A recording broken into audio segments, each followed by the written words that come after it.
Good afternoon and welcome to another discussion hosted by Forum 2000 Foundation. Our live stream today is focused on technology, democracy and their complicated relationship. It's like on Tinder. Would it be a match between these two phenomena if they meet on Tinder? Let us to try answer these questions today. But first, let me introduce myself. My name is Filip Rožánek. I am a journalist focused on new media and technologies, writing about this topic for some 2 decades. And today I'm here with 4 experts who will join the debate. I'm happy to welcome them today.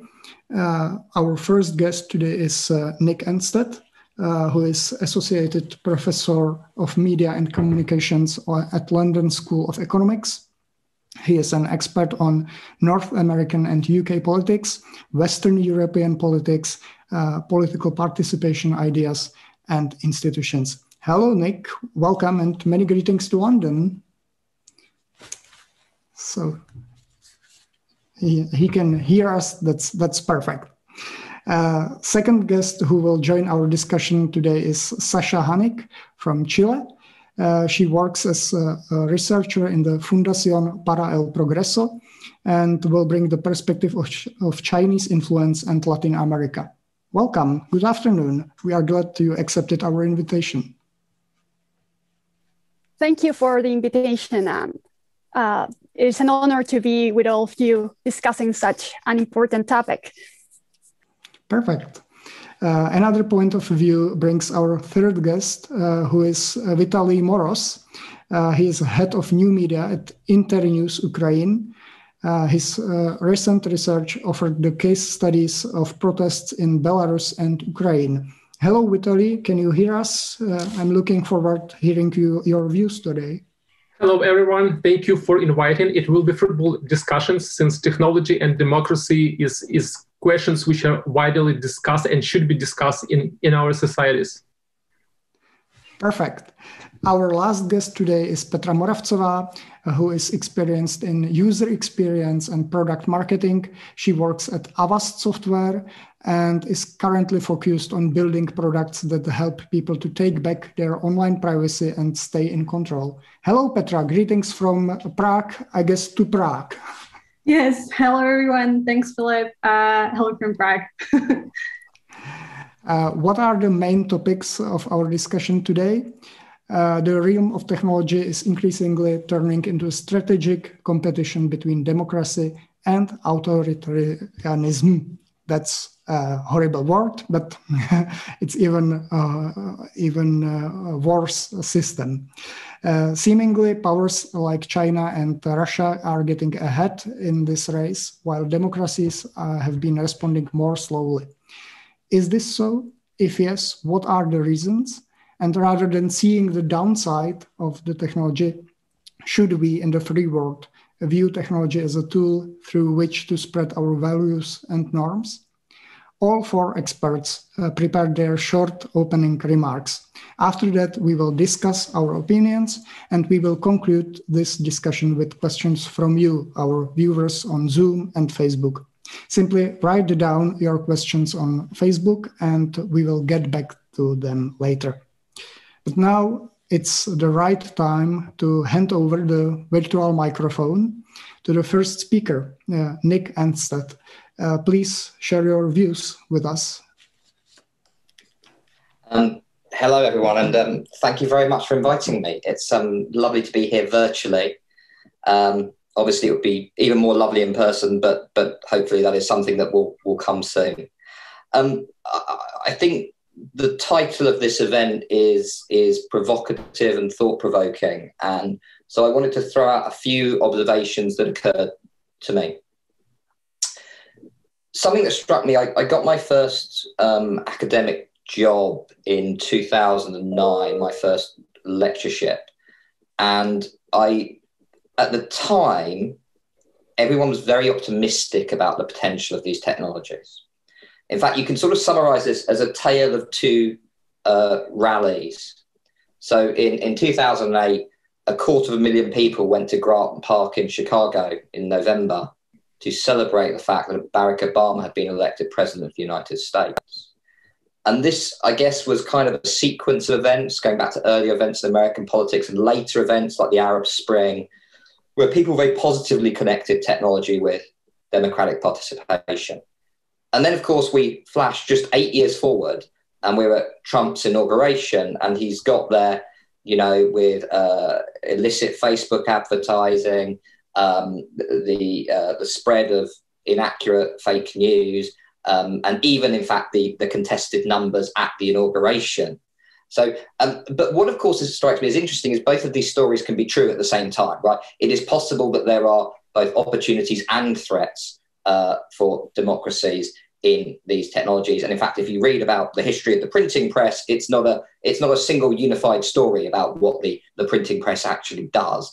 In some places, clearly, we tend to associate it with the decline of the Catholic Church, for example, but in some places in Europe, it allows the Catholic Church to assert greater dominance. So there's these complicated stories going on that are not linear or in a single direction. So that's one thing to say is, if you like, the power of narrative and the power in which we understand these things at a particular moment as meaning one thing or the other.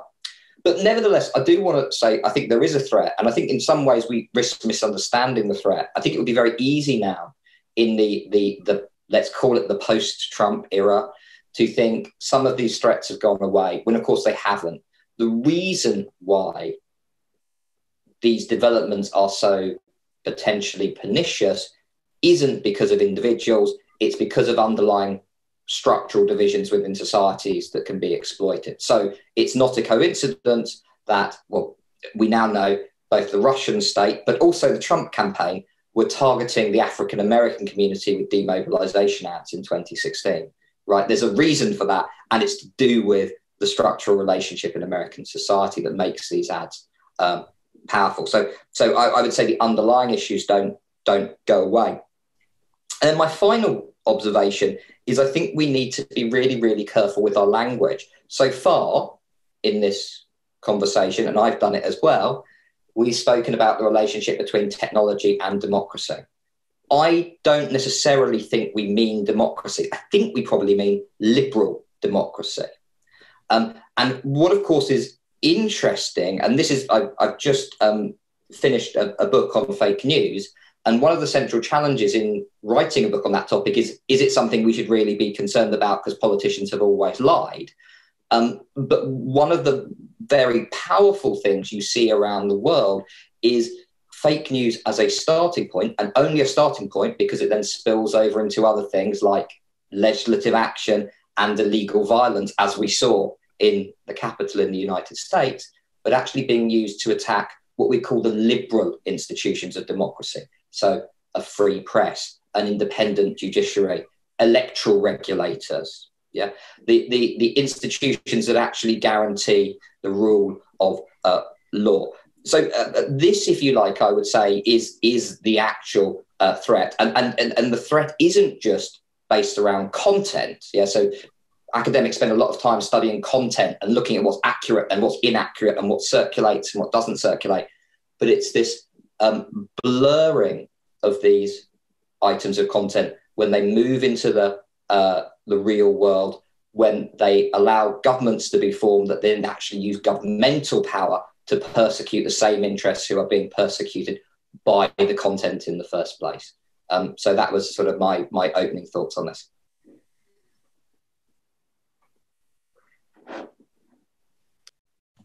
Thank you, Nick. Now handing over to Sasha Hanik, and she will present her opening remarks now. Please. Thank you, Filip, and thank you, Nick, for your introduction. I think there are many points that you said that are very important for this discussion. And I want to refer not only to the relation between democracy and technology, but also the relation between non-democratic governments, whether they are illiberal or authoritarian. and technology.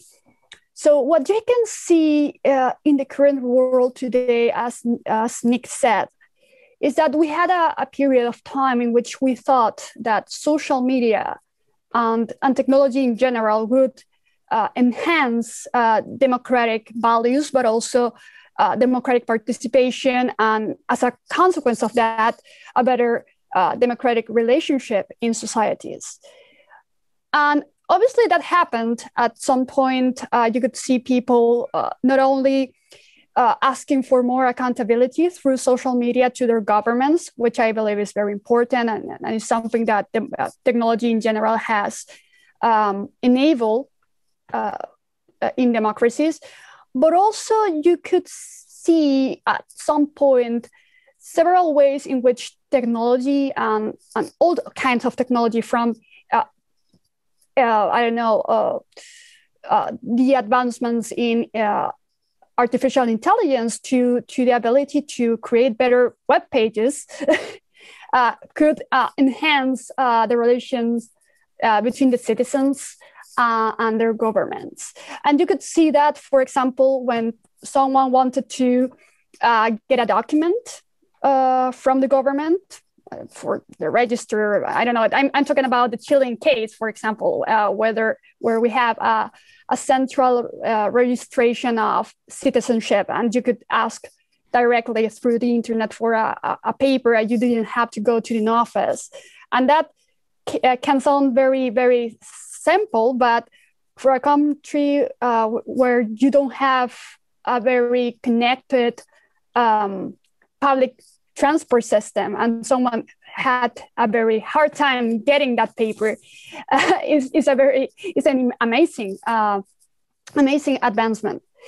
So in a way, the incorporation of technology, and I think you can still see this in countries like Estonia or other cases, the connection between technology and citizenship was very important in a point to connect governments directly to citizens. And then you had social media and the participation of people through social media, and then the erosion of this participation into fake news and into disinformation, and the misuse of information to finally distort the relationship between citizenship and governments that is actually today being questioned, isn't it? And on the other hand, what you could see with the opening of internet, and I'm perhaps going back 30 years, I'm sorry if I am, but I think it's very important to get to the beginning of the expansion of internet to understand the development or the difference in the development between authoritarian countries and non-authoritarian countries. What you could see in countries like China, which is today the major authoritarian government that uses this technologies in general to control their population, is that they knew what was coming, and they knew the power of citizenship and the connection of internet and the information that was going to be available to citizens, and the accountability that very thing required them to do. And they could foresee this, and what they decided to do was to limit the access to information. And this was the beginning to what we today know as the Great Firewall in China, and the limitation of information.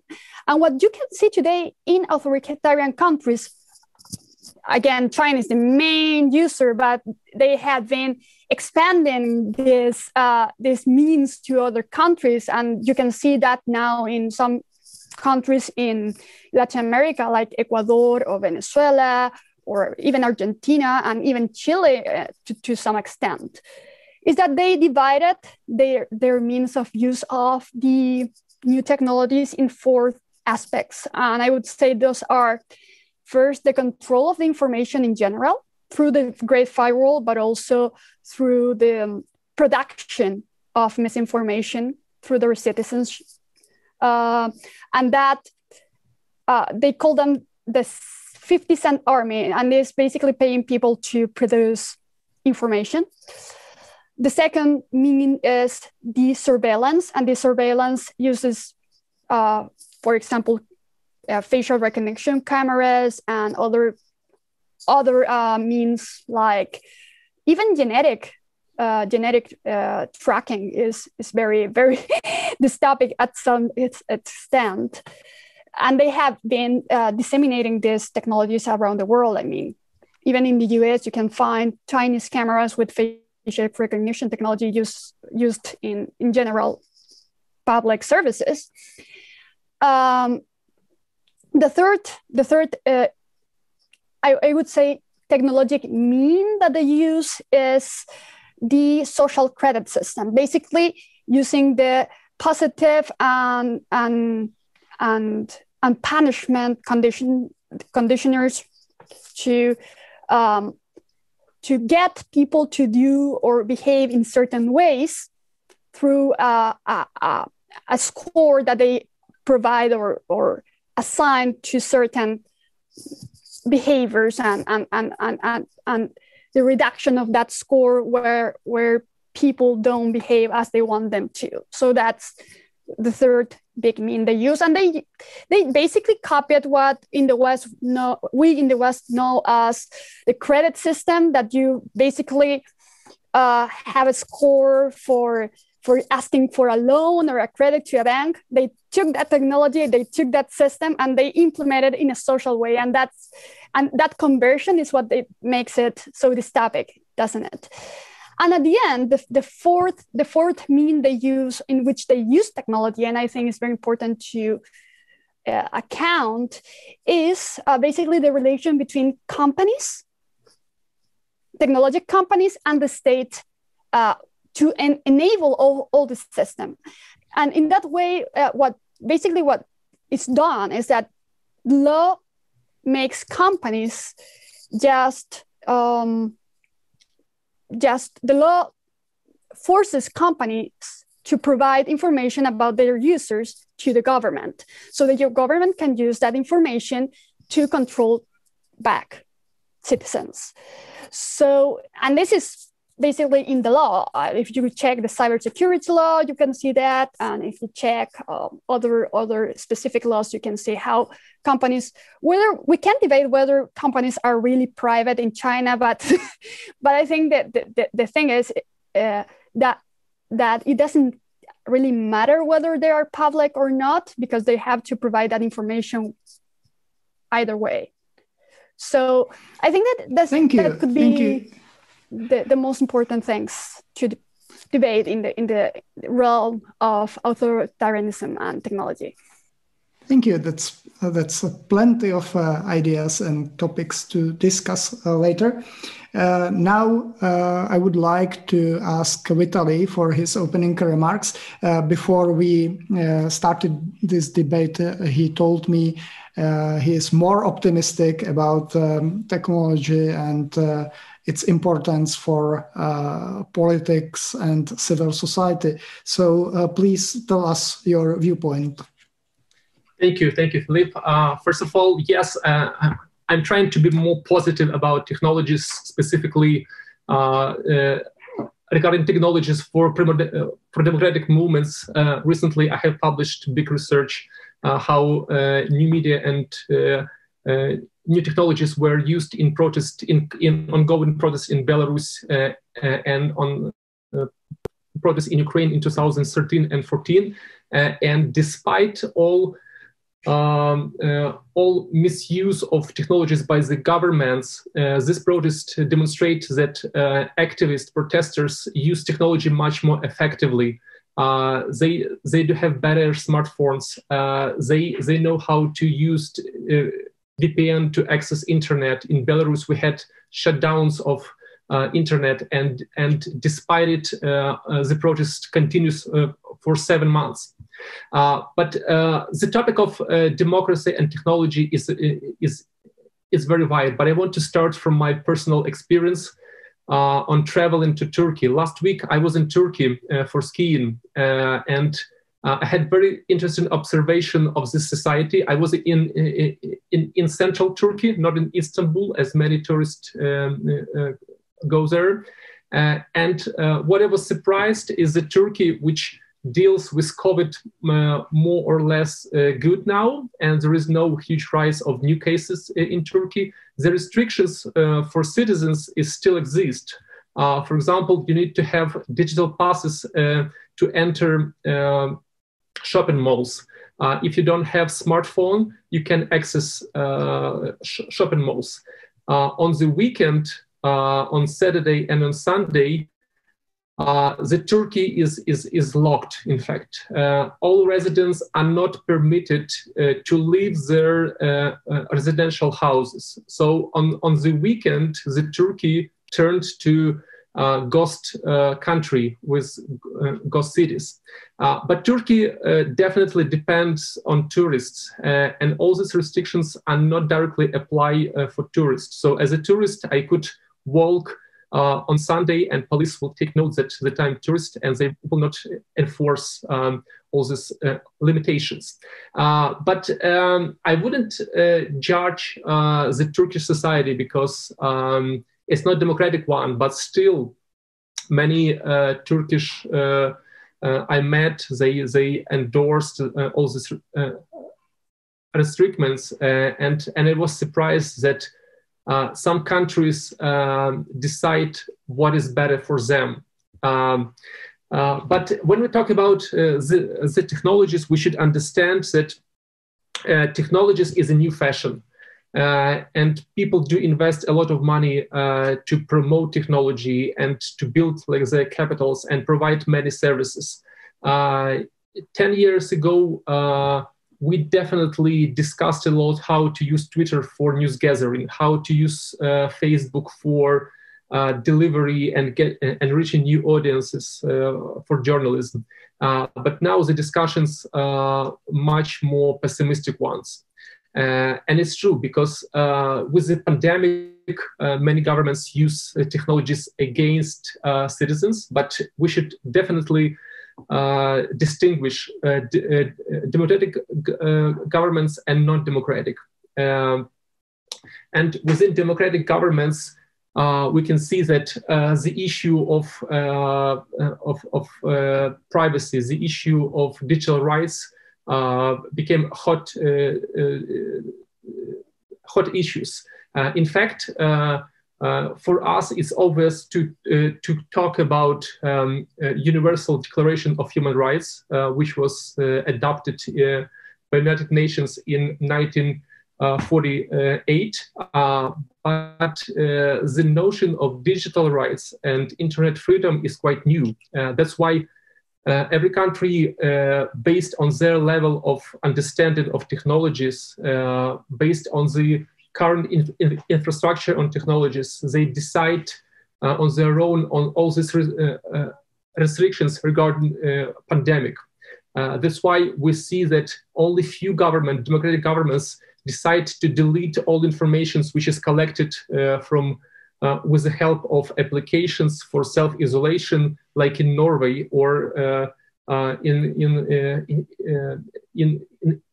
other European countries. But we have the opposite situation in Russia. We have the opposite situation in the Middle East, when government invests a lot of money to collect information about their citizens, and there is no transparency how they will use this information. Will they delete it in some way, or they will misuse it against their citizens? And my final remark will be regarding technologies. We shouldn't be scared of technologies. We should be scared of those who misuse it. And as it was mentioned before by our speakers, we should understand that private sector cooperate with governments. They exchange with information, they collect information. And within this collaboration, stakeholders of civil society, government, and private sector, civil society sometimes stay aside and is not involved in the process of monitoring and examination how digital rights are misused.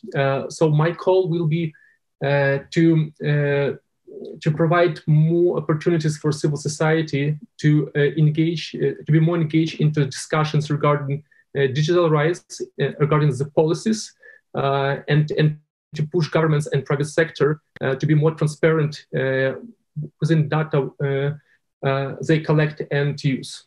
Thank you. Thank you. And finally, Petra has some opening remarks for us. Please, we are looking forward to them. Cool, thank you. And I'm very honored to be, speaking about among you, others that are experts from different fields. So I would like to bring also optimistic view from the business perspective, and I think it's very important. And I'll tell you why. Because ultimately, I feel like the business is reacting towards Vitaly's remarks and Sasha, and eventually Nick's, is the kind of glue between the governments and the civil society currently operating on the opportunities that the situation basically brings. So let me share some of the angles on the current situation, the status quo, at least from the business perspective. So in the world of cybersecurity, privacy and security are very interlocked. So they're just like seamless. And over a short period of time, we have been witnessing that there is an exponential growth of privacy awareness among individuals and on the market, which just brought a lot of opportunity for privacy tools. And we've seen this, especially last year when the pandemic started, but eventually the year before as well. And I'll just highlight some points here. So the pandemics that ultimately forced many institutions and businesses to go fully digital, which is a good thing, ultimately put a lot of vulnerabilities on their digital infrastructure. That the ransomware attacks grown by 20% in May and April compared to January in the same year. And also, like related to COVID-19, there's been 400 malicious apps found that were basically misusing the situation and trying to share spyware or some other viruses and ransomware. And on the bright side, there's media, and then huge covers, the topic was covered in media around privacy and all those tactics of big tech, like the social dilemma by Netflix last year, or the great hack about Cambridge Analytica. So eventually that really increased the awareness among just the individuals, which is really important because ultimately they're not aware of the consequences. Like, we're experts, we know, the businesses know, the governments know, but the individuals don't know. And then this is the kind of problem that we're dealing with here with. Ultimately, what is really important, really good, is that there are businesses that are leading by example. And I would mention a few. Apple is great. And they introduced their privacy labels on App Store to basically translating legal language for normal humans to understand what really apps doing, what type of data they collect on users, etc. It seems there is some glitch, Petra. We can't hear you nor see you. Oh, can you hear me? Yeah? Okay. So I'll continue. and eventually the recent introduction of new WhatsApp privacy policies that was just in January left many people worried about the data collection and eventually pushed people away, seeking for more privacy-friendly alternative, which is a great sign, ultimately, that people are really becoming aware of this topic. So even though we see it as really, like the cybercrime is increasing, on the other hand, it really leaves some marks of optimism here. And if I can kind of finish with the last remark on this topic related to the match, whether it's a match or not, I would say it is, because it strengthens the relationship between various stakeholders. Just to mention a few, On the multinational level, it pushes governments and businesses to cooperate. Great example here is the World Economic Forum that is bringing, various actors to speak around these topics and basically share best practices. Or eventually on the state level, it's also perceived as an opportunity for prioritization to invest into digital infrastructure and cybersecurity. And as well, it brings opportunities on the market and innovation for businesses. Like, for example, Avast is to serve as a middleman and to push that, threshold even further. And on the personal level, it really increases this digital literacy and makes people care about these topics. Thank you. Thank you. If we should start right here, who is the most evil enemy for me as average user in today's digital world? If I use social media, if I use mobile apps, if I use basic internet services, who is the main enemy for me as an average user? Who would you call like that, Petra? Ultimately, I would think the big tech, it really depends. Like privacy as such is a very personal topic for everyone. So there's like people seeking for various things. And depending on the geolocation, I would say in the EU, we're very privileged because EU is basically leading by example when it comes to data protection. So it's a very different situation than if I'm compared to be a Chinese citizen or the American citizen, because ultimately, which is very connected to what Sasha mentioned before, the social scoring system, there is credit monitoring in the US. And because there is not so much data protection on the state and on the national level, there is much more opportunities for threats like ID theft. Which is a problem because ultimately when your identity is exposed and stolen, then people can take mortgage on your behalf or other things, which are quite scary, which would probably not happen that often on the EU's landscape. So that's very complex. We have a question here in chat. How about Cambridge Analytica? Do you think even in established democracies, technology can be at risk of voter manipulation on a larger scale than it is by local media through foreign intervention? Nick, that's, I think, the best question for you. Thank you, Sarah, for the question. I think the first thing to say is that generally, for the past 80 years, it's been very hard to prove that election campaigns change how people vote. Right, so political scientists call this the minimal effects thesis, and people assume that election campaigns mattered because vast sums of money were spent on them and huge amounts of effort were put in them. But to actually find people who change their votes is very hard. Now, the sort of revisionist line on this is you can find other effects. So you can find what's sometimes called a mobilization effect, where someone who maybe supports a party but won't go out and vote for them is mobilized to go out and vote. You may find what's called a reinforcement effect, where someone's opinions get stronger over the course of a campaign. And so that then taps into some of the things we talk about at the macro level, like polarization. So, one of the things we worry about a lot, and this actually, because I think you asked an earlier question about how do you use these technologies to kind of arrive at the general will, kind of a Rousseauian question. But that's very, very hard to do in a polarized polity. So where you have opposing sides that disagree with each other, but also don't really respect the right of the other side to have an opinion or have any empathy with the other side. So that then is perhaps I would say the great risk. I think just the general thrust of your question, though, I do agree with, which is I think we make a lot, and huge amount in the US, a huge amount in the Brexit case in the UK about foreign interference. And that's not to suggest that foreign interference isn't significant in terms of what it does to political discourse.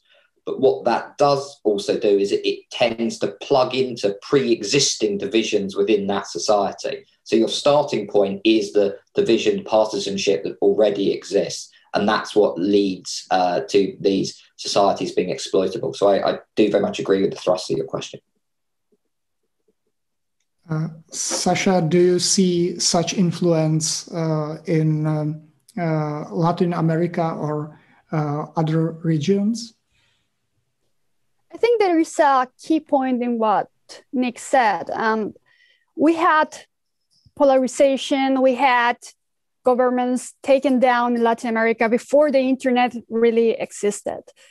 So what we could see in the implementation of misinformation campaigns is that they take advantages of actual differences and actual events that are happening in Latin America. For example, conflicts between indigenous tribes and the general population in some areas, or companies in some areas, or the exploitation of natural resources. And they make use of those actual conflicts that are happening and put more, we call it more fuel to the fire in Latin America. They enhance these conflicts and polarize actual conflicts that exist in order to divide citizens. And polarization, I think, is a big problem, and it's a problem that democracies haven't been able to tackle actually in the last 20 to 30 years. And polarization leads to populism being attractive, and populist leaders actually erode democracy. So you could say that misinformation and interference from foreign governments take advantage of local political instability and local political conflicts. And they enhance those conflicts to politicize the population, and they make room for populist leaders to take advantage of these scenarios and gain power. When you see, for example, the Venezuelan case, and you can say, well, you have Russians investing in Venezuela, you have Chinese people investing in Venezuela. The Chinese case is very unique because they also import controlling technology. For example, with the Carnet de la Patria, the ID card that they use to get resources is actually provided by CTE. It's a Chinese company, so it's a different case. But when you see, for example, the Iranian case of Hispan TV or Russian TV, Russian Today, actually, sorry, Russian Today, what you see is that they tackle existing conflicts, they enhance populism, they enhance differences and conflicts that are actually happening. And that, in the long term, erodes democracy because there is no consensus on general topics, and there is a deformation of the general awareness of what democracy should be. There is one other related question. Is the rise in technology changing the geopolitical landscape? Is this creating the next generation of developed nations? We have seen technology helping revolutions in North Africa, for example. But we have also seen governments trying to stop these online revolutions. Vitaliy, what's your opinion on that? Definitely, more developed countries and China's, they produce more technologies and they foster their development. For example, if you look on the world landscape, you can see that not many countries have their own search engines. For example, a couple of years ago, Czechia was one of the countries which has its own search engine, but it also has China, Russia, United States, and European Union now trying to create their own search engines, and it's not very successful because they need to compete with big tech giants. But definitely the investments into artificial intelligence, the investments into digital market. We know about European digital market, which is one of the key priority for European Union for the next decades. because everyone understands that we are on the stage of emerging technologies which transform our societies, and they transform deeply. And even you can see the reaction of the markets on cryptocurrencies, which now accept it more and more, and they are on stock exchange markets. So it means that the countries which emphasize the use of technologies, they will be the leaders, and they proactively, as Sasha mentioned, export their technologies to other countries. And we know that, for example, the case of Belarus protests, Belarus had shut down of internet in the beginning of August on the rise of the protest, and they tested this shutdown in July. And the equipment for deep pocket inspection, DPI, so-called, which helps you to control all the internet traffic. And when you need it, you just turn off the internet traffic in the country. The companies which exported, one was Huawei, which is Chinese, and another was a company based in the States. And when the news about this equipment went public, there was a huge public pressure on US-based company, and they declined further cooperation with Belarusian governments. While the Chinese government and Huawei, they still cooperate and use the technologies to fight against protesters. So finally, I mean that it's good to develop the technologies, but we should remember that technologies may promote civic tech, they may promote new digital services, but on the other hand, the technologies may be used for surveillance, they can be used against democracy, and we need professionals who can distinguish and can analyze how the technologies are used in order to publicly report on any kind of misuse of these technologies. Should there be any global legal framework for big tech companies, or for example, using the internet for in politics or in international trade? Should we introduce some global legal framework for this to fight against too big tech companies? Vitaly. When we talk about global framework, it is widely discussed on the level of ICANN, on the level of big communities. But so far we don't have so-called, universal declaration of digital rights, and some countries introduce the digital rights into their own local legislation. But on the level of private sector, and we're talking about private sector, it can be controlled directly by the government because it's business, and business has some immunity. And we can't ask business to be 100% transparent because they have their business models and they have the right to protect their inventions, for example.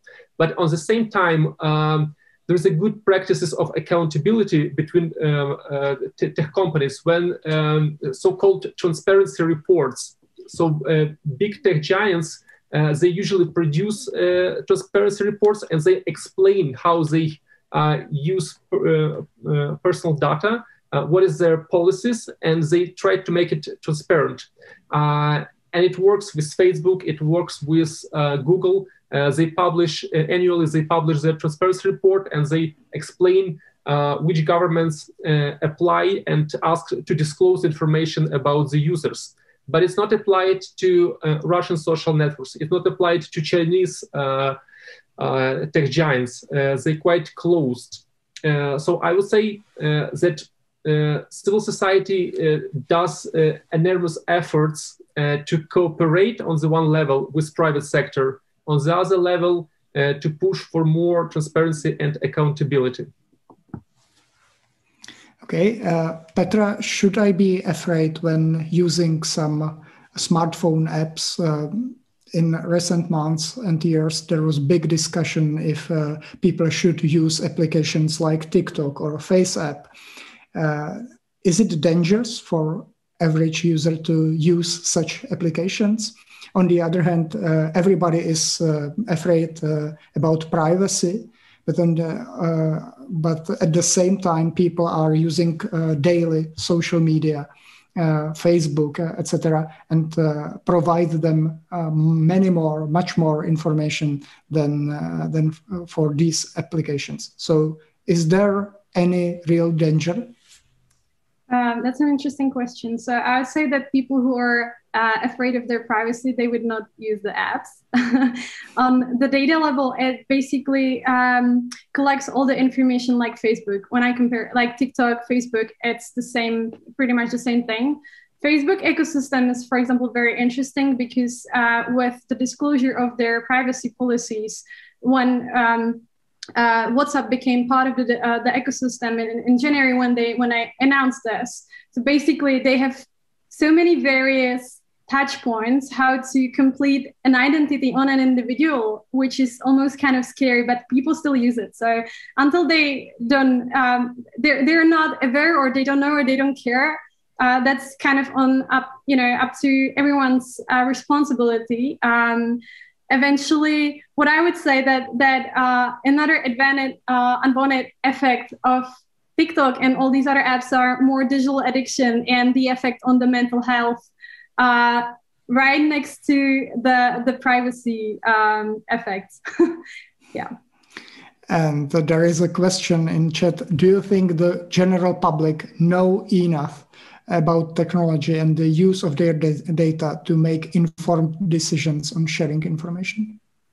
That really depends on like geos and age, I would say as well, how people are aware or not. But we definitely need to invest in it. There needs to be like the state, there's supposed to be education around that. Families, there's also a problem by when basically parents are bringing this technology into directly into their household and putting tablets and all these apps as just kind of parenting I don't know guide and just like putting it in front of their children. So they are ultimately responsible for explaining this to their children in schools as well. So there is a need definitely for an education around this topic.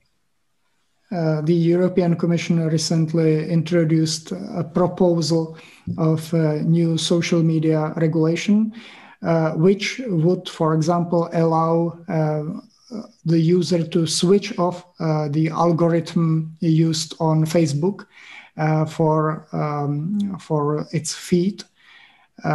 Nick, is there any similar regulation in Great Britain, or do you think it's even necessary to propose any regulation for social media and regarding their impact on society? Well, that's sort of a very broad question. I mean, I think, there clearly are regulations in specific countries that are nationally specific. So the obvious example is Germany. There's a very intense debate going on in Australia at the moment about the way social media platforms are going to be regulated and the costs they are going to have to pay in terms of news provision and how you protect older media organizations from these platforms.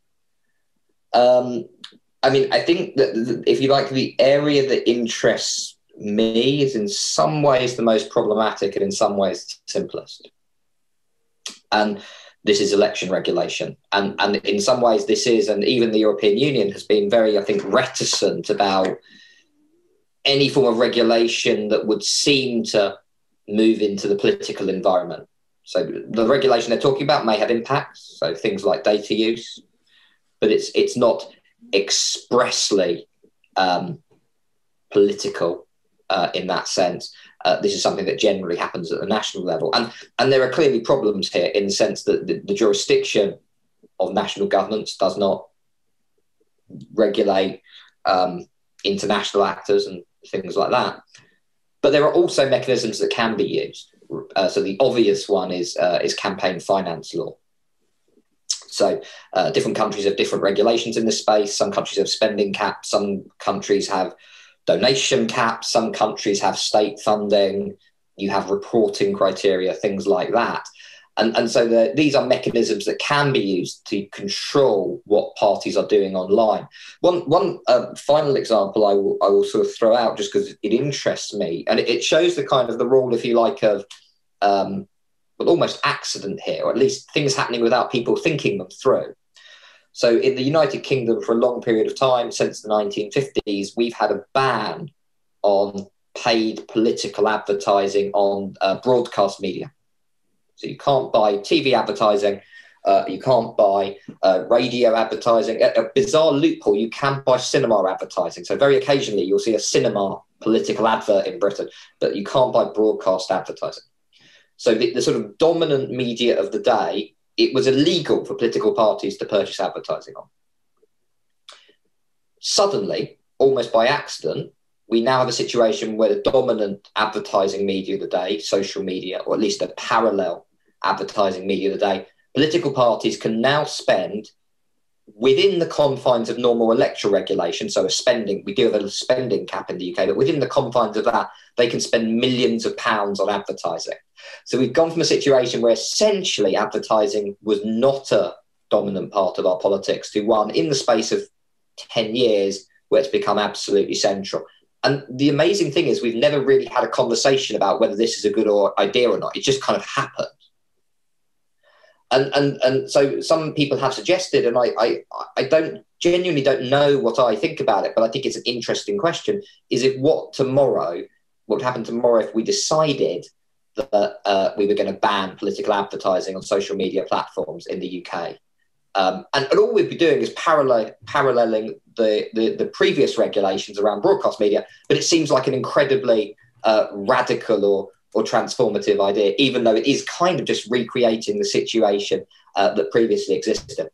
And I'll make one final point on this as well, which is just that election regulation is the hardest thing to regulate, because inevitably the people who've just won an election under the old rules are the people you are asking to write the legislation that then creates the new regulations. And therefore they have a vested interest in not changing stuff because the system has just worked for them. So election regulation is very, very hard to change. But there are ways you can do it. We have one question from Adriana Dergam. She shares the Czech case when both the COVID app and now the vaccination system put in place by the Czech Ministry of Health had misused data, passing them to third parties without permission or gathering unnecessary data, violating GDPR. NGOs, public and companies have complained of that. No accountability of state, no punishments, nothing. Does it mean there is double standard for state and companies? Vitaly. In fact, it's very strange for European Union to have such a misuse. Maybe my explanation is that the pandemic was developing too fast and the government had to provide solutions. And usually government is much slower than business or civil society in providing solutions. So they might have contracted some third-party company to launch this application and to collect data. But the key idea is that government still can control it. And then if there is a public pressure on the government, as it was in Norway, the government can delete all information which was collected and solve the issue. If the issue is not solved, it means that it's not enough public pressure and wider discussion on this case. But like within European countries, governments are usually smart. If Czech government wasn't smart enough, for me it sounds very strange, because you have many civil society organizations to control the government in Czech Republic. Well, it's unfortunately not so strange for us in the Czech Republic from the inside point of view. However, I would like to ask Sasha if democracy is kind of weaker in the era of COVID-19, because even during the pandemic, the cyber attackers are working. They are trying to get money from hospitals through ransomware. Also, there are many disinformation spreading on the internet, pushing agenda of some countries. Would you say that the democracy is kind of weaker during the pandemic, thanks to technology? I believe democracy is always harder. I mean, having more people to give their opinion is always harder for governments, because they have to not only comply with demands from the public, but also they have to open their information and guarantee accountability. So in general, whether we are under a pandemic or no, democracy is harder for rulers in general. It doesn't mean that it's not desirable. I believe that people tend to confuse harder with non-desirable. And it's something that we have to change, and especially because democracy depends on the participation of citizens in general. Now, if you check the case of the COVID-19 pandemic, you have 2 or 3 uses of technology. The ones that you were mentioning before, the use of personal data, for example, to track down people that was positive for COVID-19, and they wanted to check who they met during the day that they were like walking on the streets with the virus activated. That is something that happened in many countries. I mean, if you check the case of Korea and how they tracked people through their phones to know which places they went to when they were contagious, that was a way of using technology, tracking technology, personal data. You can debate there if it was a correct way to do so or not, but I believe that even democracies have states, exceptional states and emergency states in their constitutions, and they are there for a reason, and the COVID pandemic was a reason for such exceptions. And now, as Vitaly was saying, you have to see what do they do with those with that information afterwards. If they delete it, if they save it, if they just give it back to their final owners. So in a way, first, democracies are harder because they have to comply with more rules and they have to respect more people, and that's a fact. It doesn't mean that it's not desirable. Secondly, I could argue that as democracies need to have more accountability towards their citizens, you cannot actually say openly that authoritarian governments did it better, because they could just hide more information. I think that we won't know it in the near future, but people, very respectful people from the field, said that China did a great job in, for example, controlling the pandemic. But you can argue whether they did a good job in hiding the data related to the pandemic too. And if you hide, for example, more challenge data, does it mean that you did a better job? Because you have less deaths in your report. You can argue that, and it's a very controversial topic that we won't be able to decide here, but you have to ask those questions. Are authoritarian governments better in hiding information? Are they better in using the technology to present themselves as more effective? They do have the tools to, for example, close a city and put everyone in quarantine in less than 24 hours that democracies don't have, unless they have exception states and constitutional exceptional means. But does it mean that they did a better job? I'm not sure yet. I think there is enough evidence of some authoritarian governments just don't showing the data related to the pandemic, for example.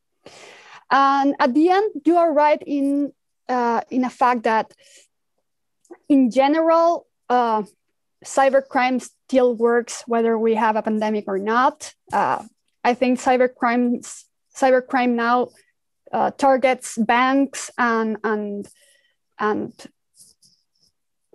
companies more than it targets governments, unless they are like rebellious or some organization that has that objective. In general, cybercrimes try to get to, I don't know, bank accounts and personal information, as Petra was saying. So I would argue that they don't distinct the kind of government they are getting into. And generally, to target or to counter those cybercrime operations, you need systems, like law systems and investigation systems that are specialized in tracking those investigations and tracking those crimes. And they sometimes use authoritarian governments. I just want to refer to a little case before I end my answer. For example, in 2018, a cybercrime organization targeted a Chilean bank, Banco de Chile, actually, and it was tracked down to Hong Kong. So the criminals were based on Hong Kong, but the company that received the money was in Shenzhen. And that meant that we couldn't reach them because they didn't have institutions that could help us track down those criminals. So I would argue that I don't know whether democracies are more effective in these times of crisis, but they surely have more accountability towards their citizens.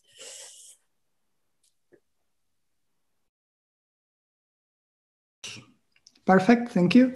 The final question for you all would be, why do you think the most hated technology in recent months is 5G network?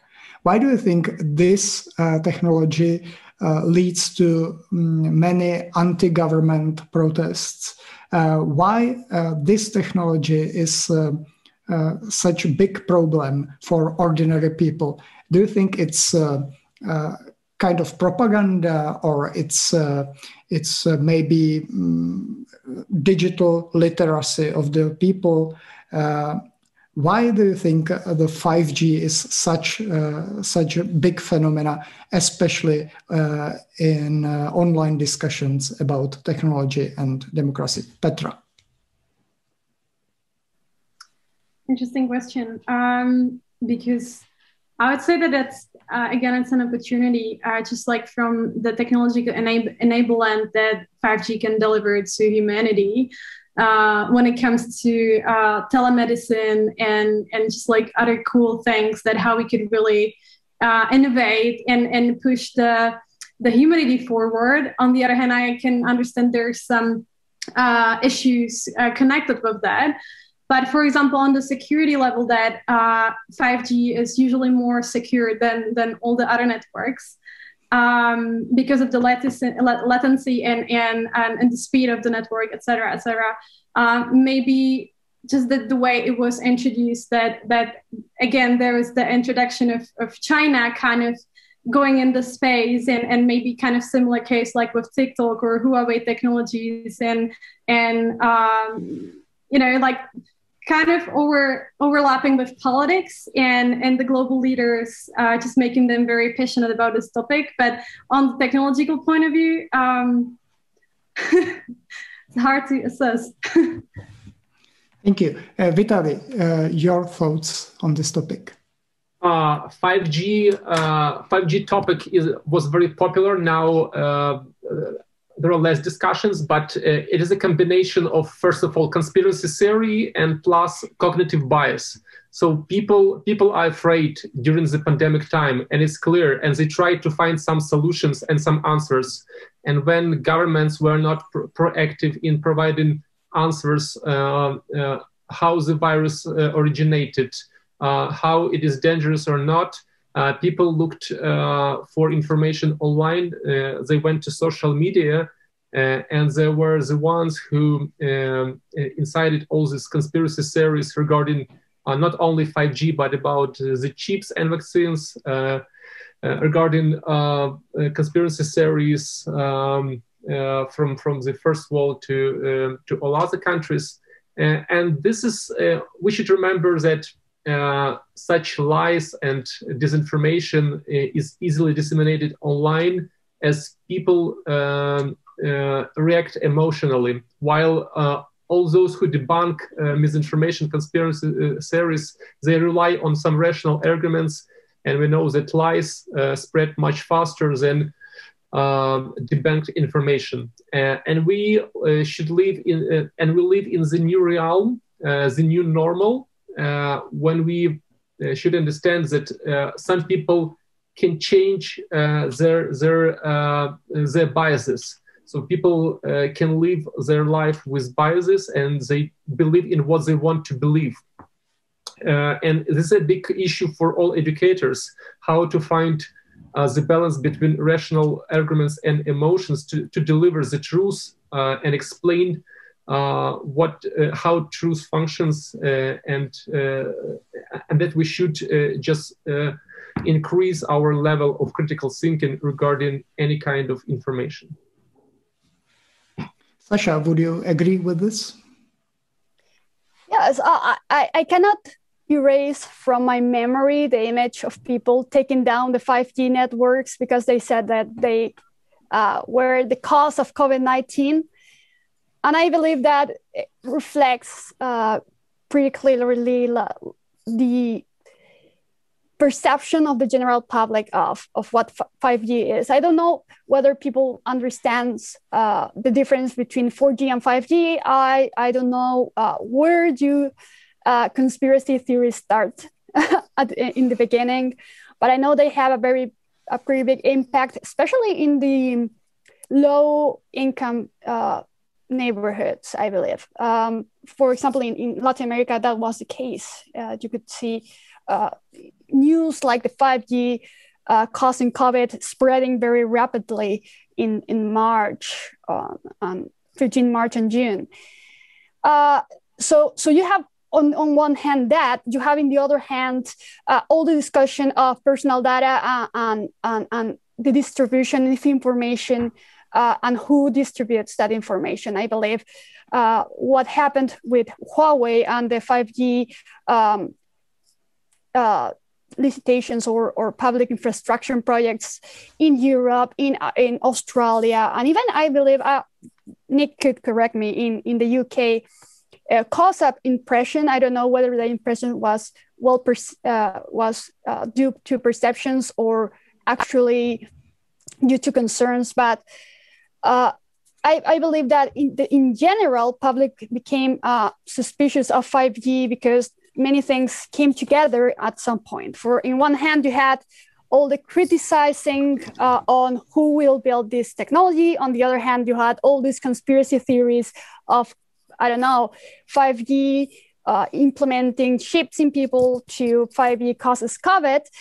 And in the end, you had another general part of the population and just don't knowing what does 5G work to accomplish. So I don't know. It's a mix of many things. Nick, are there still 5G transmitters burning in the UK? Well, do you know what? I think it's an interesting question. I was pondering it as I was listening to my co-panelists' answers. And I think the thing to say is that there was probably much more discussion of the attacks on the 5G transmitters than there actually was of the 5G conspiracy theory itself.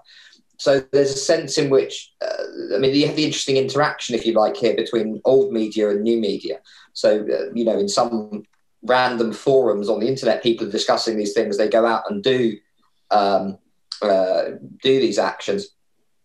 And then what actually happens is it gets picked up by maybe more mainstream media, and the vast majority of the population sort of have a laugh at their expense. So in the sense of it's kind of othering a small group, if you like, within society, and that's almost, I would say, the bigger social phenomena than is the actual conspiracy itself. But what I guess the other thing this then ties into, and it was mentioned earlier, but is the conversation about how do you actually build 5G infrastructure, and which companies and which countries do you rely on to provide that infrastructure? And so in that sense, I guess there is a, and obviously there's an interesting debate anyway, I think, going on in a number of countries about how they orientate themselves towards China. And we're seeing a sort of cooling in that relationship, if you like. Is David Cameron in very recently was sort of saying that Britain was China's best friend in Europe. And now we've had this cooling of this relationship. And so there's obviously the geopolitical dimension of that, but there's also, if you like, and I guess this is kind of an observation that underlines sort of everything we've said in this discussion, that there's a recognition that this technical infrastructure is now an absolutely central part of national life. So it has to be protected, it has to be secure, and I think a realization on the part of policymakers, and I'm not necessarily prejudging whether decisions taken about while we are right or wrong, but there's clearly a recognition on the part of policymakers that they do need to think about protecting this infrastructure. And that's maybe a relatively new dimension in this conversation. Thank you. I think this was a great final statement for today's discussion. Thank you, all of you, for participating and sharing your insights today. And thank you to all viewers on Facebook and Zoom who joined us today. Stay healthy, stay informed, stay secure, and we will be looking forward to meet you on some other online discussion hosted by Forum 2000 Foundation. Thank you and have a good day.